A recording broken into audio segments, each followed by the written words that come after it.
tiro badan oo dadweyne ah ayaa aaminsan in ragga kaligood ay yihiin kuwa sharka iyo dhibka ku haya caalamkan laakiin waxaa halkaa ah hablo mid waliba ka shar badan tahay tiro rag ah oo fidmo walayaal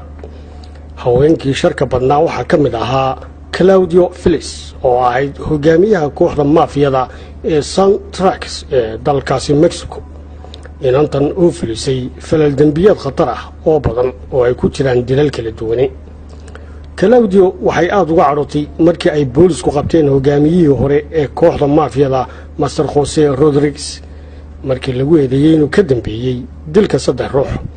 inkastoo marka loo eego ciidankeeda xoog leh ee iyada ku wareegsan isla markaana u xilsaaran ammaankeedu ay weli fog tahay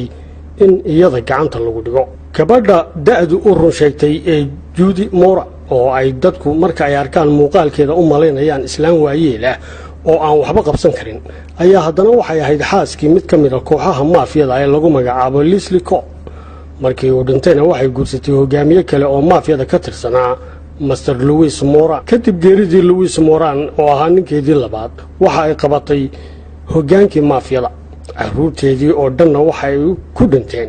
israsaasan dhexmartay booliska xilli ay iyada difaaciyeen Mrs. Judy Mora waxaa la qabtay oo gacanta lagu dhigay sanadkii 2009 waxaana lagu xukumay muddo 26 sanadooda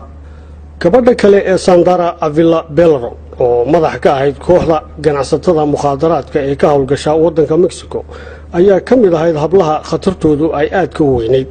waxaana si weyn loogu yaqaanay magaca boqoradii badweynta Indian Ocean waxay caan ku noqotay maleegista dhagaraha iyadoo xadhiga ay xidhana ay adkayd in cid furta loo helo hawlgallada ay qorshaysaana waxay ahaayeen kuwo aan inta badan fashilmin wax raad ahna reebin 2 jeer oo ay aqal yeelatayna waxay guursatay 2 nin oo booliska ka ruqsaystay gabadhii ugu khatarsaneyd magaalada New York ee dalka Mareykanku waxay ahayd Maria Leon iyadoo cabsi iyo xasilooni darro warwar ku lamaan yahay ku abuurtay nolosha muwaadiniinta muddooyin sanada waxaana ay lug ku lahayd falal isugu jira dil ka ganacsiga mukhaadaraadka iyo tahriibinta xubnaha jirka aadamaha booliskuna waxay ku hongoobeen sanado fara badan qabashadeeda iyadoo xidhiidho toos ah la lahayd maafiyooyin kale oo ka dhisan wadamo kale sanadkii 2008 ayay ahayd markii israsaasayn uu booliska la galay darteed lagu dilay